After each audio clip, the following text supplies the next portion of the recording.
Hello and welcome everyone. Polity and governance के 5 सवाल UPSC prelims के लिए। अगर आप प्रीलिम्स 2026 की तैयारी कर रहे हो, अगले 10 मिनट के अंदर 5 क्वेश्चन सॉल्व करेंगे और देखेंगे कि हमारी तैयारी कैसी चल रही है। अपना स्कोर जरूर कमेंट सेक्शन में मुझे बताइएगा। पहला सवाल देख लें। चलो देख लेते हैं। Question is which of the following statements regarding elections in India is incorrect. Incorrect statement बतानी है आपने। प्रीमिक्स को अटेम्प्ट करने का तरीका यह होता है, स्क्रीन पॉज करते हो, क्वेश्चन अटेम्प्ट करते हो, उसके बाद मेरी कहानी सुनते हो। 2 मिनट से ज्यादा नहीं चलेगी। विच of the following statements regarding elections in India is incorrect. इनमें से कौन सी स्टेटमेंट इनकरेक्ट है आपने बतानी है। पहली स्टेटमेंट पढ़ते हैं। पर्सन्स इन जेल और in police custody are allowed to contest elections in India. बिल्कुल, ये तो करेक्ट है। और बहुत सारे लोगों को हमने जेल से इलेक्शन लड़ते देखा है। 2024 के लोकसभा इलेक्शंस के अंदर 2 लोग ऐसे थे जो जेल में थे और उन्होंने इलेक्शंस कंटेस्ट किए और वो जीते, लोकसभा की सीट भी जीते। उनके कमेंट सेक्शन में आप मुझे नाम भी बता सकते हो, although they are not very popular names, but हाँ, anyways. Votes polled against the NOTA option are not taken into account for calculating the total valid votes polled by the contesting candidate for the purpose of return of security deposits to candidate। देखो, होता यह है कि जब आप voting करते हो आपको एक option NOTA none of the above मिलता है। अब स्टेटमेंट ये कहती है कि नन ऑफ द अबव के अंदर जब आप वोट करते हो तो उसे वैलिड वोट्स में नहीं गिना जाता है। This is also correct. NOTA को जितने वोट मिलते हैं उसे इनवैलिड वोट्स में डाल दिया जाता है। मतलब टोटल वोट्स में से किसको सबसे ज्यादा मिले ये कैलकुलेट करने के लिए पहले आप नोटा के वोट्स माइनस कर देते हो, हटा देते हो, और बाकी बचे हुए नंबर ऑफ वोट्स में से सिलेक्ट करते हो। अच्छा, ये सिक्योरिटी डिपॉजिट्स का क्या मामला है? देखो, अगर आपको 1/6 ऑफ द वोट्स भी नहीं मिलते हैं, ठीक है, 1/6 of the votes total voting में से 1/6 ऑफ द वोट्स भी नहीं मिलते हैं तो आपको डिपॉजिट अपना वापस करना पड़ता है, जिसको जमानत जब्त कहते हैं। जमानत जब्त कहा जाता है, ठीक है। तो सिक्योरिटी डिपॉजिट वापस करने के लिए जो कैलकुलेशन होती है उसमें नोटा ऑप्शन को गिनते नहीं है, ठीक है। तीसरा जो स्टेटमेंट है ना सर, गलत है। क्यों? राज्यसभा के इलेक्शंस प्रोपोर्शनल रिप्रेजेंटेशन सिस्टम से होते जरूर है, लेकिन उसमें सीक्रेट बैलेट नहीं होता, उसमें ओपन बैलेट होता है। वो इसलिए क्योंकि सुप्रीम कोर्ट ने साल 2003 में अपनी जजमेंट के थ्रू ये कहा था, कि जो राज्यसभा के इलेक्शंस होने चाहिए उनमें जो वोट दिया गया है किसी member of parliament, member of legislative assembly के द्वारा, बिकॉज एमएलएज इसमें वोट देते हैं, they have to show that vote कि किसको वोट दिया है टू अ पार्टी एजेंट। अपने पार्टी के एक ऑथराइज्ड एजेंट को दिखाना पड़ता है ताकि क्रॉस वोटिंग के बारे में पता लग जाए। क्रॉस वोटिंग मतलब अगर आप एक्स पार्टी से हैं और आपने वाई पॉलिटिकल पार्टी के कैंडिडेट को वोट दिया है तो आपकी पार्टी को पता होना चाहिए कि आपने ऐसा किया है। अगर आपने ऐसा किया है, क्या आपको रिमूव किया जा सकता है under anti defection? The answer is no. ठीक है, इसके ऊपर डिटेल में चर्चा करूंगा। एंटी डिफेक्शन के ऊपर एक वीडियो बनाना चाहता हूं। 10 शेड्यूल लिख दो इस वीडियो के नीचे, तो 10 शेड्यूल के ऊपर एक बहुत ही डिटेल्ड वीडियो आपको बना के दे दूंगा। Not showing the ballot paper two the authorised agent will disqualify the vote. इसलिए ये सीक्रेट बैलेट नहीं होता है। जब आप लोकसभा इलेक्शन में वोट देने जाते हो, विधानसभा इलेक्शन में वोट देने जाते हो, वो सीक्रेट बैलेट होता है। आप वहां किसी को अपना वोट पर्ची दिखाते नहीं हो और ये आपसे कोई पूछ भी नहीं सकता है, क्योंकि आपका फंडामेंटल राइट टू प्राइवेसी और fundamental right to freedom of speech and expression का पार्ट है कि आप कौन सी पॉलिटिकल पार्टी को सपोर्ट करते हो। Statement D was about proxy voting.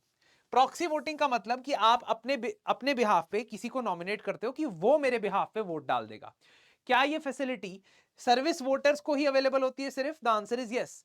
Service voters basically representation of people act 1950 के अंदर बताए गए हैं कि जो इंडिया की आर्म्ड फोर्सेस के मेंबर्स हैं, असम राइफल्स के मेंबर्स हैं, सीआरपीएफ के मेंबर हैं, बीएसएफ के मेंबर हैं, सो मोटा मोटी आप कह सकते हो कि किसी भी सेंट्रल आर्म्ड पुलिस फोर्स के मेंबर्स हैं, वो लोग प्रॉक्सी वोटिंग दे सकते हैं। प्रॉक्सी मतलब अपने किसी रिश्तेदार या अपने रिलेटिव को नॉमिनेट करके वो कह सकते हैं कि ये बंदा मेरी बिहाफ पे वोट दे सकता है। दूसरे सवाल पे चलते हैं। Which of the following is or are incorrectly matched? Which of the following is or are incorrectly matched? ठीक है, तो आपने बताना है कि इनमें से कौन से इनकरेक्टली मैच्ड है। अच्छा, इसको ना नन कर दो।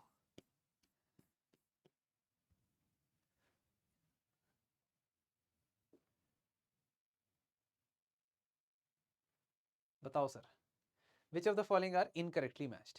द आंसर इज, ओह मैंने हिंट दे दिया, हाँ, डी।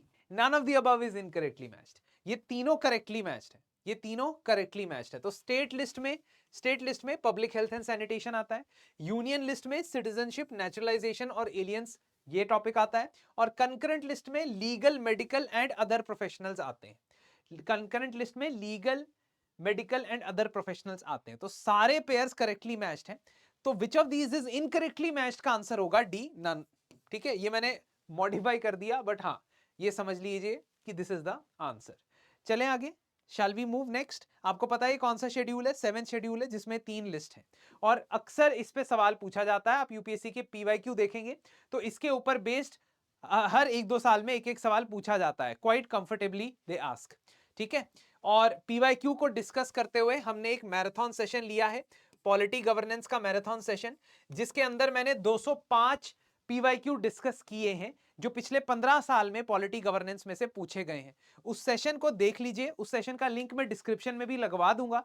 डिस्क्रिप्शन में लिंक के थ्रू आप पीवाईक्यू से सारी की सारी पॉलिटी के मेजर थीम्स कवर कर लोगे, ये मेरा वादा है। और अगर आप प्रीलिम्स की तैयारी कर रहे हो तो डेडिकेटेड तरीके से, होलिस्टिक तरीके से प्रीलिम्स की स्टैटिक और करंट अफेयर्स की तैयारी करने के लिए हमारा प्रीलिम्स 1 बैच, जो क्रैश कोर्स का लास्ट बैच है, आप ज्वाइन कर सकते हो। इसमें ज्योग्राफी अभी अभी स्टार्ट हुआ है, मतलब बिगिन हुआ है, और इसके बाद सारे सब्जेक्ट्स होंगे। खैर, तीसरे सवाल की तरफ बढ़ते हैं। तीसरा सवाल ये है, मैं साइड हो जाता हूं, आप क्वेश्चन पढ़ लो अच्छी तरीके से और फिर पॉज करो, अटेम्प्ट करो, let me answer it. Consider the following statements regarding the provisions of Indian Constitution on the language to be used in Parliament and for official purposes. Bharat के संविधान के अंदर, भारत के अंदर लैंग्वेज के बारे में क्या लिखा गया है? आर्टिकल 120 कहता है that MPs can address the House in their mother tongue if they cannot adequately express themselves in English or Hindi. This is correct, ये बिल्कुल करेक्ट स्टेटमेंट है।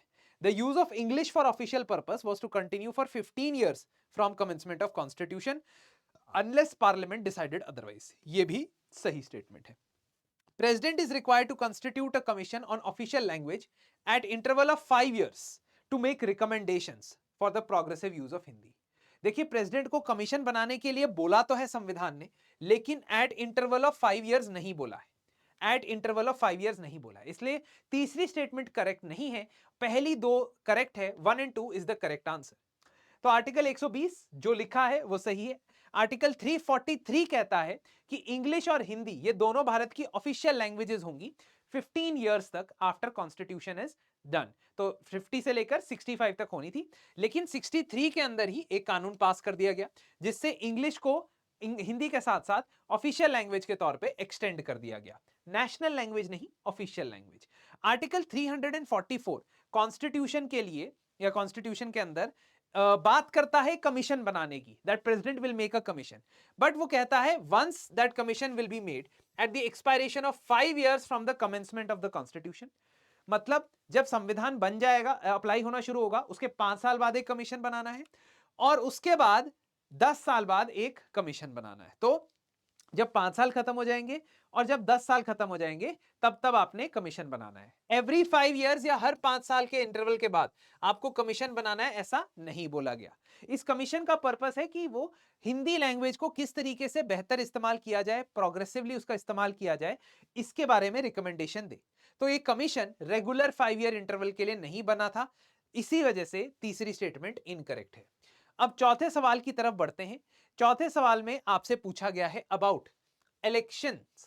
वंस अगेन इलेक्शंस की थीम आ गई है, एक बार इसका आंसर देके देखिए। तो स्क्रीन पॉज कीजिए, आंसर देखिए।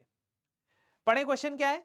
Supreme Court has ruled in N Ponnuswamy versus returning officer case that once the Election Commission notifies the election process courts can not intervene. ये पहली स्टेटमेंट है। Under section 80 of the RPA 1951 election petitions can only be filed by candidates and not by individual voters. इनमें से कौन सी statement correct है? पहली correct है, दूसरी इनकरेक्ट है। अगर आप बात करते हो इलेक्शन कमीशन के नोटिफिकेशन के बारे में, तो ये सच में कहा है सुप्रीम कोर्ट ने दैट इलेक्शन कमीशन ने एक बार इलेक्शन नोटिफाई कर दिया तो कोर्ट इंटरवीन नहीं करता है, बट ऑफ कोर्स क्योंकि कोर्ट जुडिशियल रिव्यू की पावर रखता है इसलिए वो कुछ एक्सेप्शनल सर्कमस्टांसेस में इंटरवीन करता है। बट बाय एंड लार्ज अगर इस स्टेटमेंट को देखा जाए, सुप्रीम कोर्ट की 1952 की जजमेंट को देखा जाए, तो कोर्ट इंटरवीन नहीं कर सकता है। और दूसरा आर्टिकल 80 जो है आरपीए का, वो ये कहता है कि इलेक्शन पिटीशन कोई कैंडिडेट फाइल कर सकता है या कोई इलेक्टर जो पर्सनली रिलेटेड है उस इलेक्शन से, मतलब उस इलाके के अंदर कोई वोटर है वो भी इलेक्शन पिटीशन फाइल कर सकता है। So this is important because you need to understand that not only the candidates who were contesting the election but the electors of that particular constituency can challenge the election in an election petition. Election petition किसके पास जाती है अगर आप MP के election को challenge करते हो, ये मुझे कमेंट सेक्शन में जरूर बताइएगा। चलिए लास्ट क्वेश्चन की तरफ बढ़ते हैं। लास्ट क्वेश्चन को ध्यान से देखिएगा, once again it is related to election और डिलिमिटेशन ओनली। इसको बिल्कुल ध्यान से पढ़िएगा, पॉज कीजिए, ध्यान से पढ़िए, आंसर दीजिए। तो स्टेटमेंट पूछ रहा है कि कॉम्पोजिशन ऑफ लोकसभा के बारे में स्टेटमेंट्स है और आपने करेक्ट स्टेटमेंट बतानी है। क्या बतानी है? करेक्ट स्टेटमेंट बतानी है। Total number of seats in Lok Sabha reserved for scheduled caste and scheduled tribe is determined based on 2001 census. Total number of seats कितनी रिजर्व होंगी विधान लोकसभा के अंदर for scheduled caste and scheduled tribe, क्या ये 2001 के सेंसस के अकॉर्डिंग चल रहा है? नहीं, ये तो 1971 के सेंसस से फ्रीज हो रखा है। ये बात जरूर है कि साल 2002 के अंदर जो नया डिलिमिटेशन कमीशन बना था उसने बाउंड्रीज शायद चेंज की हो, कॉन्स्टिट्यूएंसीज की बाउंड्रीज शायद चेंज की हो, शायद नाम भी चेंज किए हो, लेकिन नंबर नहीं चेंज कर सकता था वो, क्योंकि नंबर के ऊपर फ्रीज लगा था जो 2026 तक चलने वाला है। अब आगे देखना है whether this might also change because census is also happening. अच्छा, दूसरी बात यहां पे ये है कि the provision for reservation for SC/ST was initially intended to be effective till 1960 but has been extended through amendments. ये भी सही है, संविधान शुरू होने के बाद, मतलब ये सही है, ये भी नहीं, यही सही है, क्योंकि संविधान शुरू होने के बाद 10 साल तक रिजर्वेशन रहेगा ऐसा बोला गया, बट कॉन्स्टिट्यूशनल अमेंडमेंट करते करते आपने शेड्यूल कास्ट और शेड्यूल ट्राइब कम्युनिटी का जो सीट्स रिजर्व होता था लोकसभा के अंदर वो आपने एक्सटेंड करते चले गए, अभी 2030 तक एक्सटेंड किया हुआ है। अब अगर हम बात करते हैं कि इस पर्टिकुलर टेस्ट जो आपसे लिया गया है उसमें अगर आपके 5 में से 3 भी नंबर आ रहे हैं तो आपका बहुत अच्छा स्कोर है, बट आगे जाके बहुत सारे करंट अफेयर्स की रिवीजन आपको करनी होगी। पॉलिटी गवर्नेंस ही नहीं बल्कि बहुत सारे extremely current affairs heavy subject जैसे कि international relations, science and technology, environment and ecology, और इन सब्जेक्ट्स के लिए एक एपिक कोर्स हम लेके आ रहे हैं। 2 फरवरी से ये शुरू हो जाएगा। इस पर्टिकुलर कोर्स के अंदर हम बेसिकली क्या चाहते हैं? हम चाहते हैं कि आपको सेलेक्टेड और फिल्टर्ड करंट अफेयर्स मिले, कि इतना ही पढ़ के आप चले जाए कि आपको ऐसा ना लगे कि मैंने तो सारी मैगजीन, सारे नोट्स, सबका अंबार लगा दिया है लेकिन याद मुझे पेपर के अंदर कुछ आता नहीं।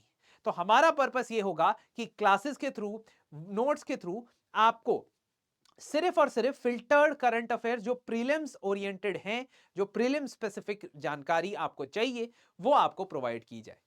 सो प्लीज मुझे कमेंट सेक्शन में बताओ कितने मार्क्स आए, कौन से टॉपिक पे क्विज चाहते हो नेक्स्ट प्रीमिक्स के अंदर, वो टॉपिक भी मुझे बता दो, मैं उस पे प्रीमिक्स आपके लिए लेकर आऊंगा। धन्यवाद।